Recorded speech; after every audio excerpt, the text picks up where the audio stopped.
ಮಂದಿ ದುರ್ಮರಣವನ್ನ ಹೊಂದಿರುವಂಥದ್ದು. 21ಕ್ಕೂ ಹೆಚ್ಚು ಮಂದಿಗೆ ಗಾಯವಾಗಿದೆ. ಮತ್ತೊಂದು ಕಡೆಗೆ 10,000ಕ್ಕೂ ಹೆಚ್ಚು ಕಟ್ಟಡಗಳು ನಾಶವಾಗಿದೆ. ಮನೆಗಳು ಸೇರಿ ಬೃಹತ್ ಬಿಲ್ಡಿಂಗ್ಗಳು ಉಡಾಯಿಸಾಗಿರುವಂಥದ್ದು. ಅದೆಷ್ಟು ಸಾವು ನೋವು ಸಂಭವಿಸಿದೆಯೋ. ಇನ್ನು ಇರಾನ್ನಲ್ಲಿ 1300ಕ್ಕೂ ಹೆಚ್ಚು ಜನರ ದಾರುಣ ಸಾವು ಅನ್ನೋದು ತಿಳಿದು ಬರ್ತಿದೆ. ಇವರೆಗಿನ ಯುದ್ಧದಲ್ಲಿ ನಾಗರಿಕರ ಮಾರಣ ಹೋಮ ನಡೆದಿದೆ. ನಾಗರಿಕರು ಮತ್ತು ತೈಲ ಮೂಲವನ್ನ ಗುರಿಯಾಗಿಸಿ ದಾಳಿಯನ್ನ ಮಾಡಲಾಗ್ತಿದೆ.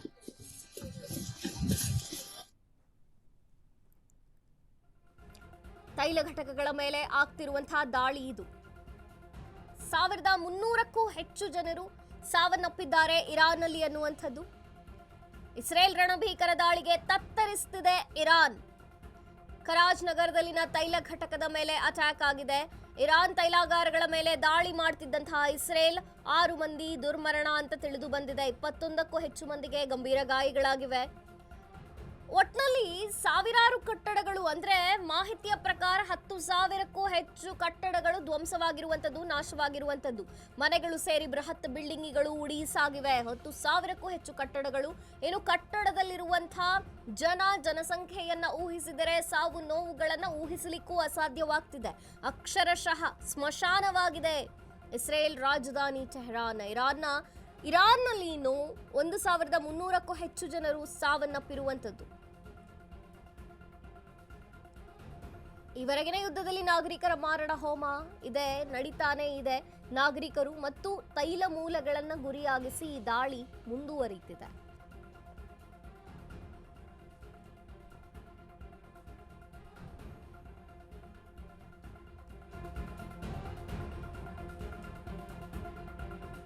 ತೈಲ ಘಟಕಗಳನ್ನೇ ಮೂಲವಾಗಿಸಿಕೊಂಡು ಅದನ್ನೇ ಗುರಿಯಾಗಿಸಿಕೊಂಡು ದಾಳಿಯನ್ನ ಮಾಡಲಾಗ್ತಿರುವಂಥದ್ದು.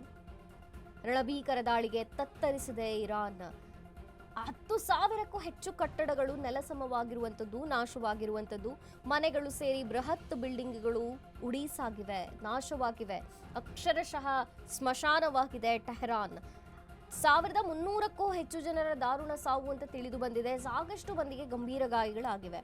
ಯುದ್ಧ ಹೀಗೆ ಮುಂದುವರೆದ್ರೆ ನಾಗರಿಕರ ಮಾರಣ ಹೋಮವೇ ಆಗತ್ತೆ. ಅಕ್ಷರಶಃ ಈಗದು ನಡೀತಿದೆ.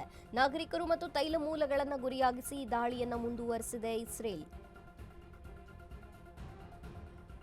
ತೈಲ ಘಟಕಗಳ ಮೇಲೆ ಮೊದಲು ದಾಳಿಯನ್ನ ಮಾಡಿತು ಇಸ್ರೇಲ್. 6 ಮಂದಿಯನ್ನ ಉಡಾಯಿಸ್ ಮಾಡಿತು ಇಸ್ರೇಲ್. ರಣಭೀಕರ ದಾಳಿಗೆ ಇರಾನ್ ತತ್ತರಿಸ್ತಿದೆ. ಟೆಹರಾನ್ ಅಂತೂ ಅಕ್ಷರಶಃ ಸ್ಮಶಾನವಾಗಿದೆ. 6 ಮಂದಿ ದುರ್ಮರಣ ಹೊಂದಿದ್ದಾರೆ. 21ಕ್ಕೂ ಹೆಚ್ಚು ಮಂದಿ ಗಾಯ. ಈ ಕಡೆಗೆ ಕಟ್ಟಡಗಳು ಸರ್ವನಾಶವಾಗಿ 1300ಕ್ಕೂ ಹೆಚ್ಚು ಜನರು ದಾರುಣ ಸಾವು ಕಂಡಿರುವಂಥದ್ದು.